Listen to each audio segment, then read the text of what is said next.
मोक्ष का द्वार पार्ट रहस्य, डर और एक अज्ञात सत्य की परछाई। प्रस्तावना। अंधेरी रात थी।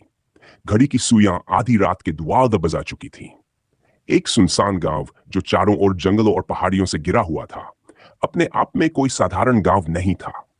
लोग कहते थे कि उस गांव के पास एक मोक्ष द्वार है। ये द्वार जो सालों से बंद पड़ा था, हर पूर्णिमा की रात अजीबोगरीब आवाजें करता था। गांव के बड़े बुजुर्गों के अनुसार जो कोई भी उस द्वार को खोलने की कोशिश करता है वो कभी वापस नहीं लौटता। परंतु यह सब केवल एक कहानी नहीं थी। पिछले महीने गांव के 3 युवकों ने उस द्वार के पास जाने की कोशिश की थी और तभी से वे गायब हैं। उनकी चीखें जो उस रात सुनाई दी थी, अब भी कई लोगों के कानों में गूंजती हैं। इस डर के साए में गांव के लोग उस जगह का नाम लेना भी पसंद नहीं करते। पहला अध्याय, अनजान दस्तक। कहानी की शुरुआत होती है राघव से, जो शहर का एक युवा पत्रकार था। राव को रहस्यमयी और अनसुलझी कहानियों पर काम करने का शौक था। जब उसे मोक्ष द्वार की कहानी के बारे में पता चला तो उसके अंदर का जिज्ञासु पत्रकार जाग उठा। उसने ठान लिया कि वह इस रहस्य को सुलझाकर दुनिया के सामने लाएगा। राघव अपने कैमरे, टॉर्च और एक नोटबुक के साथ गांव पहुंचा। गांव में कदम रखते ही उसने महसूस किया कि कुछ तो गलत है। लोग उससे आंखें चुराते थे, जैसे उसे देखना भी अपशगुन हो। एक बूढ़े व्यक्ति, जिसका नाम राघव को बाद में पता चला कि पंडित रामलाल है, ने उसे चेतावनी दी। बेटा, जहां तक हो सके उस द्वार से दूर रहो। यह जगह इंसानों के लिए नहीं है। राघव मुस्कुराया और जवाब दिया, चाचा जी, मुझे डर नहीं लगता। मैं यहां सिर्फ सच्चाई जानने आया हूं। पर रामलाल के चेहरे पर एक अजीब सा डर और गहराई थी। उसने धीरे से कहा, सच सच जानने का साहस सबके पास नहीं होता और कभी कभी सच जानने की कीमत बहुत भारी होती है। द्वार के करीब अगली रात राघव ने तय किया कि वह अकेले मोक्ष द्वार तक जाएगा। पूरा गांव जैसे किसी खौफ में कैद था। चारों ओर सन्नाटा था। दूर से सियारों की आवाजें सुनाई दे रही थीं। राघव ने अपना कैमरा ऑन किया और द्वार की ओर बढ़ने लगा। जब वह वहां पहुंचा तो उसने देखा कि द्वार बहुत पुराना था। उस पर अजीबोगरीब प्रतीक और श्लोक लिखे हुए थे, जिन्हें समझना मुश्किल था। द्वार के पास एक पुराना घंटा लटका हुआ था, जो बिना हवा के भी धीरे धीरे हिल रहा था। राघव ने टॉर्च जलाकर चारों ओर देखा। तभी अचानक हवा का एक ठंडा झोंका आया और उसके कैमरे की स्क्रीन बंद हो गई। उसने उसे ठीक करने की कोशिश की, पर कैमरा काम नहीं कर रहा था। तभी उसे महसूस हुआ कि उसके पीछे कोई खड़ा है। उसने मुड़कर देखा, लेकिन वहां कोई नहीं था। उसके दिल की धड़कनें तेज हो गई। अचानक द्वार पर लटकता घंटा जोर से बजने लगा। अज्ञात छाया राघव ने कैमरे को वापस चालू करने की कोशिश की और जैसे ही स्क्रीन चालू हुई उसने देखा कि उसमें कुछ अजीब दिख रहा था। कैमरे की स्क्रीन पर एक काली छाया थी जो धीरे धीरे उसकी ओर बढ़ रही थी। वह घबराकर पीछे हटने लगा, लेकिन उसका पैर किसी चीज से टकरा गया।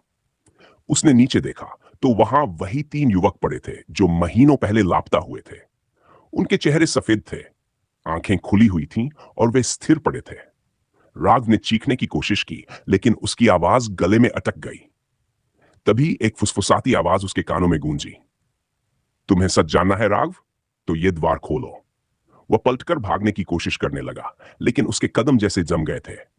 वह अपनी जगह पर स्थिर खड़ा था और द्वार धीरे धीरे खुद ही खुलने लगा। रहस्य का आभास द्वार के खुलते ही एक तेज रोशनी उसके चेहरे पर पड़ी और उसने देखा कि उसके सामने एक बड़ा कमरा था। कमरे के बीचों बीच एक आदमी बैठा था जो मंत्र पढ़ रहा था। वह आदमी अचानक रुका और राघव की ओर देखा। उसकी आंखें चमक रही थीं। उसने कहा, तुमने इसे खोलकर बहुत बड़ी गलती की है। अब यह द्वार तुम्हें तुम्हारे सवालों का जवाब देगा, लेकिन हर जवाब के लिए तुम्हें कुछ खोना पड़ेगा। राघव ने डरते हुए पूछा, कौन हो तुम और ये जगह क्या है? आदमी ने ठंडी आवाज में जवाब दिया, मैं वही हूं जो हर पूर्णिमा को इस द्वार के पीछे होता है। मैं वह सत्य हूं जिसे जानने की हिम्मत तुम जैसों में नहीं होती, लेकिन अब तुम बच नहीं सकते। अंत में एक सवाल राघव को लगा कि उसके पैरों के नीचे की जमीन खिसक रही है। उसने पीछे मुड़कर भागने की कोशिश की, लेकिन द्वार अचानक बंद हो गया। वह आदमी अपनी जगह से खड़ा हो गया और राघव की ओर बढ़ने लगा। अगले ही पल राघव के कैमरे की स्क्रीन पर केवल एक वाक्य चमक रहा था, तुम्हारी आत्मा का द्वार खुल चुका है। अब मोक्ष या मृत्यु तुम्हें चुनना होगा। क्या राघव इस द्वार के रहस्य को सुलझा पाएगा? या यह द्वार उसकी जिंदगी की सबसे बड़ी भूल बन जाएगा? अगले एपिसोड में जानें जब मोक्ष के इस द्वार के पीछे का रहस्य और गहरा होगा। मोक्ष का द्वार पार्ट 2, अंधकार की गहराई और छिपे हुए रहस्य। ऐश प्रस्तावना। क्या आपने कभी सोचा है कि सत्य जानने की कीमत क्या हो सकती है? क्या आप जानना चाहेंगे कि उस द्वार के पीछे छिपा हुआ रहस्य आपकी आत्मा को किस ओर खींच सकता है, मोक्ष या विनाश? राघव ने वह द्वार खोलने की गलती की और अब उसकी हर सांस इस सवाल का जवाब ढूंढने में उलझी हुई है। लेकिन क्या उसे वह जवाब मिलेगा या अंधकार उसे हमेशा के लिए अपने में समेट लेगा? पहला दृश्य, भय की गिरफ्त। द्वार खुलने के बाद राघव का सामना एक रहस्यमय और डरावनी दुनिया से हुआ। उसकी आंखों के सामने वह आदमी खड़ा था जिसकी आंखों से अजीब सी चमक निकल रही थी। उस जगह की हवा में अजीब सी ठंडक थी और चारों ओर घने अंधकार के सिवाय कुछ नहीं था। उस आदमी ने धीरे धीरे राघव की ओर बढ़ते हुए कहा, तुमने द्वार खोला है, इसका मतलब है कि तुमने अपने भाग्य को चुनौती दी है। अब तुम जानोगे कि यह द्वार क्यों बंद था और क्यों इसे कभी खोला नहीं जाना चाहिए था। राघव ने कांपती आवाज में पूछा, तुम कौन हो और यह जगह कौन सी है? उस आदमी ने ठंडी हंसी के साथ जवाब दिया, मैं वही हूं जो अनंत काल से इस द्वार का रक्षक हूं। मैं तुम्हारे सवालों का जवाब दूंगा, लेकिन याद रखना, हर उत्तर के साथ तुम्हें कुछ देना पड़ेगा। यह जगह तुम्हारी कल्पना से परे है। यहां जो सच जानता है वह वापस नहीं लौटता। द्वार के पीछे की दुनिया राघव ने डरते डरते चारों ओर नजर दौड़ाई। वह जगह एक विशाल गुफा जैसी लग रही थी, लेकिन यहां की हर चीज असली और नकली के बीच उलझी हुई थी। दीवारों पर अजीबोगरीब चित्र बने हुए थे जिनमें इंसान और कुछ विचित्र जीव एक दूसरे से लड़ते दिख रहे थे। अचानक गुफा में एक काला साया उसकी ओर बढ़ा। वह हवा में तैरता हुआ उसके पास आया और गहरी डरावनी आवाज में बोला, राघव, यह वह जगह है जहां आत्माओं का न्याय होता है, लेकिन तुम यहां गलत समय पर आए हो। तुमने द्वार खोला है, अब तुम्हें इसे बंद करने के लिए कुछ बलिदान करना होगा। राघव ने घबराकर पूछा, कैसा बलिदान? सा उसके चेहरे के करीब आकर फुसफुसाया, तुम्हारी सबसे बड़ी कमजोरी। राघव के दिमाग में उसकी बहन आर्या की छवि चमकने लगी। वह समझ गया कि उसकी सबसे बड़ी कमजोरी उसकी बहन है। मौत की गूंज राघव ने खुद को संभालने की कोशिश की और गुफा के अंदर और गहराई में जाने लगा। उसे लगा कि अगर वह इस रहस्य को सुलझा ले तो शायद वह बच सकता है। रास्ते में उसे एक पुरानी किताब मिली जिसमें अजीबोगरीब चित्र और प्राचीन लिपियां लिखी थीं। जैसे ही उसने किताब खोली, गुफा की दीवारों से खून जैसा लाल रंग टपकने लगा। अचानक किताब से एक तेज चीख निकली और वह उसके हाथ से गिर गई। राघव के कानों में एक औरत की दर्द भरी आवाज गूंजी, मुझे यहां से बाहर निकालो, यह मोक्ष का द्वार नहीं, यह नरक का दरवाजा है। राघव ने डरते हुए किताब को फिर से उठाया और उसे पढ़ने की कोशिश की। उसमें लिखा था, यह द्वार आत्माओं का न्याय करने के लिए है। जो इसे बिना अनुमति खोलता है वह अपने प्रिय को खोने के लिए बाध्य होता है। आर्या का खतरा। जैसे ही उसने ये पढ़ा, उसकी बहन आर्या का चेहरा उसके दिमाग में चमकने लगा। उसे याद आया कि वह घर पर अकेली है। अचानक गुफा में चारों ओर से आवाजें गूंजने लगी, तुमने द्वार खोला, अब वह आएंगे। राघव समझ गया कि वह गुफा में जितना समय बिताएगा उसकी बहन उतनी ही बड़ी मुसीबत में फंस सकती है। उसने उस आदमी की ओर देखा और चिल्लाया, मुझे यहां से जाने दो, मुझे मेरी बहन को बचाना है। वह आदमी उसकी ओर बढ़ा और ठंडे स्वर में बोला, यह द्वार सिर्फ तुम्हारी कहानी नहीं है राघव, यह हर आत्मा की परीक्षा है। अगर तुम्हें अपनी बहन को बचाना है तो तुम्हें इसका खेल खेलना होगा। आखिरी खेल उस आदमी ने एक रहस्यमय दर्पण दिया। उसने कहा, यह दर्पण तुम्हें दिखाएगा कि तुम्हारी बहन अब कहां है, लेकिन याद रखना, अगर तुम उसे बचाने की कोशिश करोगे तो तुम्हारी आत्मा इस गुफा में हमेशा के लिए कैद हो जाएगी। राघव ने दर्पण में झांका। उसने देखा कि आर्या अपने कमरे में अकेली थी, लेकिन उसके पीछे एक काला साया खड़ा था।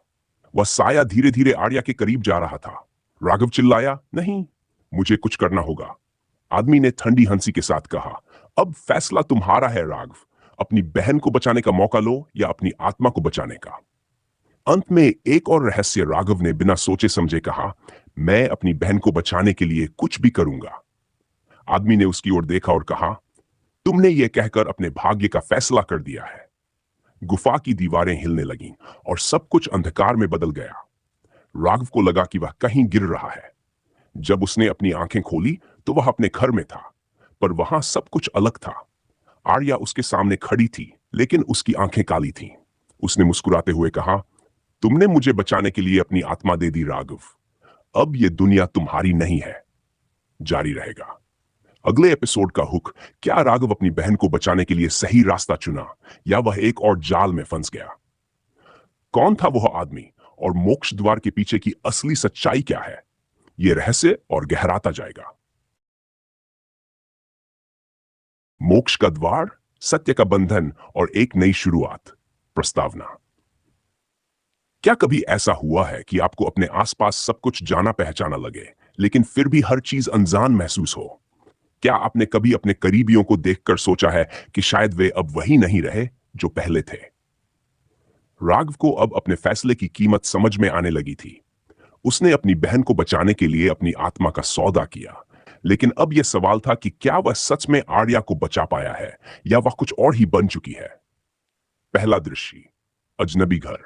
जब राघव ने अपनी आंखें खोली तो वह अपने घर के लिविंग रूम में था। उसके आसपास की चीजें पहले जैसी ही थीं, लेकिन कुछ अलग महसूस हो रहा था। दीवारें पहले से ज्यादा गहरी और ठंडी लग रही थीं। कमरे में एक अजीब सी गंध फैली हुई थी। आर्या सामने खड़ी थी, लेकिन उसकी आंखों में वह प्यार और मासूमियत नहीं थी जो राघव हमेशा देखता था। उसकी आंखें अब काली थी, जैसे किसी ने उनकी रोशनी छीन ली हो। भैया, आप ठीक तो हैं? आर्या ने मुस्कुराते हुए पूछा। राघव ने उसे गौर से देखा। उसकी मुस्कान में कुछ ऐसा था जो उसे असहज कर रहा था। उसने धीरे से कहा, आर्या, तुम ठीक हो ना? आर्या ने सिर हिलाया, लेकिन उसकी आंखों में चमकती रहस्यमय रोशनी ने राघव को और बेचैन कर दिया। दूसरी दुनिया की झलक। जैसे ही रात बढ़ी, राघव अपने कमरे में बैठकर उस घटना के बारे में सोचने लगा। उसने मोक्ष द्वार के पीछे जो देखा था, वह अब भी उसकी आंखों के सामने घूम रहा था। उसे समझ नहीं आ रहा था कि उसने सही किया या गलत। अचानक कमरे की लाइट्स छपने लगीं। एक अजीब सी आवाज गूंजने लगी, जैसे कोई फुसफुसा रहा हो। उसने अपने चारों ओर देखा, लेकिन वहां कोई नहीं था। तभी दीवार पर एक परछाई दिखाई दी। वह परछाई धीरे धीरे आकार लेने लगी और फिर एक महिला की आकृति में बदल गई।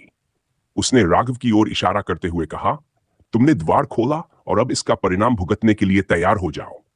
राघव ने घबराकर पूछा, तुम कौन हो और क्या चाहती हो? उस महिला ने ठंडी आवाज में कहा, मैं वही हूं जो मोक्ष द्वार के हर रक्षक के बाद आती हूं। तुमने अपनी आत्मा का सौदा किया है और अब यह दुनिया तुम्हारे लिए कभी वैसी नहीं रहेगी। आर्या का बदलना। अगले दिन राघव ने देखा कि आर्या का व्यवहार बदल रहा है। वह अक्सर अकेले में बात करती थी और उसका चेहरा हर दिन और ज्यादा डरावना लगने लगा था। राघव ने उससे पूछा, आर्या, तुम ठीक तो हो ना? आर्या ने उसकी ओर देखा और मुस्कुराते हुए कहा, भैया, सब ठीक है, लेकिन क्या आप कभी सोचते हैं कि यह दुनिया असली है या नकली? उसके इस सवाल ने राघव को झकझोर दिया। वह समझ गया कि कुछ गड़बड़ है। सच की तलाश। राघव ने खुद को शांत करने के लिए उस पुरानी किताब को फिर से पढ़ने का फैसला किया जो उसने मोक्ष द्वार के पीछे पाई थी। उसमें एक और पन्ना था जिसे उसने पहले नहीं देखा था।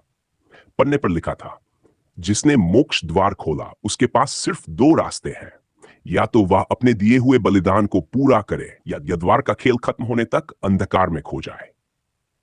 राघव समझ गया कि यह खेल अब उसकी आत्मा के साथ शुरू हो चुका है। आर्या का अजीब खेल। रात को आर्या अचानक राघव के कमरे में आई। उसके हाथ में एक काले रंग का दर्पण था।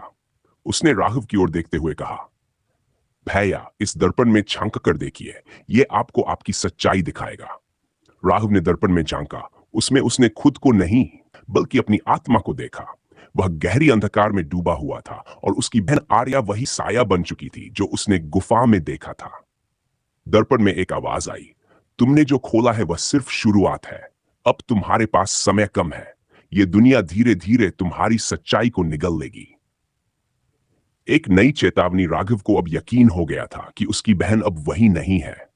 उसने किताब को फिर से पढ़ा और उसमें एक और पंक्ति मिली, मोक्ष द्वार को बंद करने के लिए उस आत्मा को मुक्त करना होगा जिसे तुमने बचाने की कोशिश की।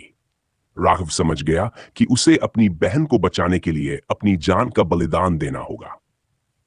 अंत की ओर बढ़ता खेल। अगले दिन राघव ने उस आदमी को बुलाने का फैसला किया जिसे उसने मोक्ष द्वार पर देखा था। उसने किताब में लिखे मंत्रों का पाठ किया। अचानक हवा तेज हो गई और वह आदमी प्रकट हो गया। उस आदमी ने कहा, तुमने मुझे क्यों बुलाया? राघव ने गुस्से में कहा, तुमने मुझे धोखा दिया।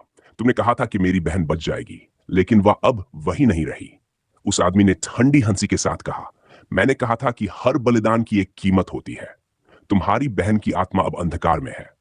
अगर तुम उसे वापस चाहते हो तो तुम्हें इस खेल को खत्म करना होगा। अगले एपिसोड का हुक राघव के पास अब दो रास्ते थे, अपनी बहन को बचाने के लिए अपनी जान देना या इस अंधकार से भागने की कोशिश करना। क्या वह सही फैसला ले पाएगा या यह खेल उसकी आत्मा को पूरी तरह निगल जाएगा? जारी रहेगा।